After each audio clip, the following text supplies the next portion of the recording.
अमेनोर्हिया का मतलब है महिला में मासिक धर्म का न आना, जो कई कारणों से हो सकता है। जब किसी लड़की या महिला को पीरियड आना चाहिए लेकिन नहीं आता तो उसे अमेनोर्हिया कहते हैं।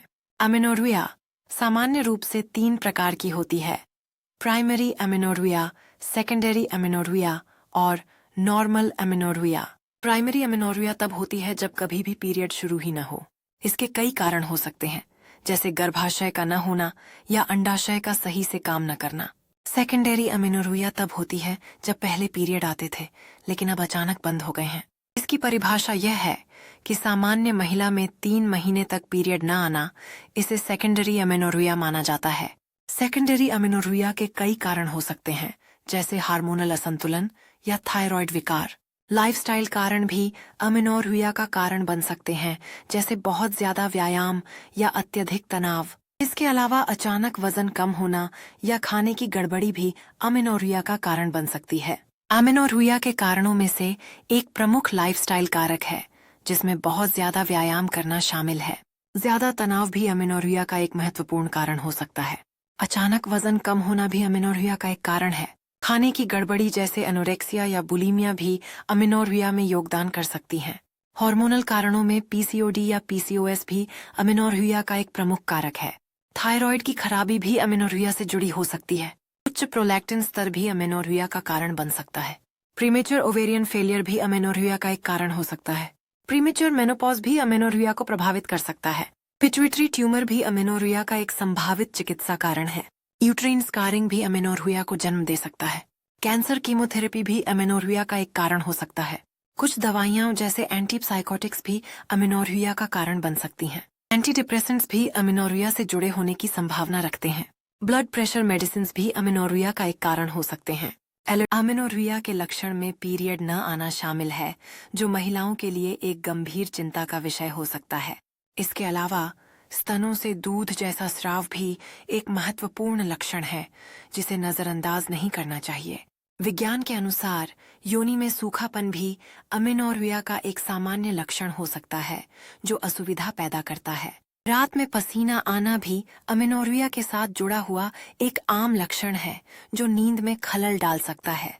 बालों का झड़ना भी अमेनोर्हिया के लक्षणों में से एक हो सकता है, जो किसी महिला की आत्म-स्टीम पर असर डाल सकता है। इसके अलावा पेल्विक पेन भी अमेनोर्हिया की एक गंभीर स्थिति हो सकती है, जो अनेक कारणों से उत्पन्न हो सकती है। अधिक मात्रा में एक्ने भी अमेनोर्हिया के लक्षणों में शामिल हो सकता है, जो हार्मोनल असंतुलन का संकेत हो सकता है। दृष्टि समस्याएं भी अमेनोर्हिया के लक्षणों में से एक हो सकती हैं, जो हार्मोनल परिवर्तनों का परिणाम हो सकती हैं। आमतौर पर सिरदर्द भी अमेनोर्हिया के लक्षणों में से एक हो सकता है, जो अमेनोर्हिया की जांच के लिए विभिन्न प्रकार के परीक्षण किए जाते हैं, जो चिकित्सकीय नीतियों के अनुसार अत्यंत महत्वपूर्ण हैं। सबसे पहले रक्त परीक्षण किए जाते हैं, जिसमें FSH, LH, TSH, prolactin, estrogen और मेल हार्मोन टेस्ट शामिल हैं। इसके बाद इमेजिंग परीक्षणों के तहत अल्ट्रासाउंड, CT स्कैन, MRI और एक्सरे का उपयोग किया जाता है। अन्य परीक्षणों में गर्भावस्था परीक्षण, thyroid function test, ovary function test और हाइस्टेरोस्कोपी शामिल होते हैं। इलाज का तरीका मुख्य रूप से कारण पर निर्भर करता है, जो व्यक्तिगत स्थिति के अनुसार भिन्न हो सकता है। सामान्य इलाज में हार्मोन थेरेपी, गर्भ निरोधक गोलियां, थायराइड का इलाज और आवश्यकता पर सर्जरी शामिल हैं। महिलाओं को हमेशा एक गायनोकोलॉजिस्ट से सलाह लेने की आवश्यकता होती है, ताकि उचित उपचार सुनिश्चित किया जा सके।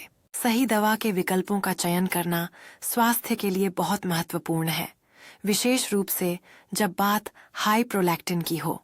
ब्रोमोक्रिप्टाइन 1.2 मिग्रा दिन में 2 बार लेने की सलाह दी जाती है, जो प्रोलैक्टिन के स्तर को नियंत्रित कर सकता है।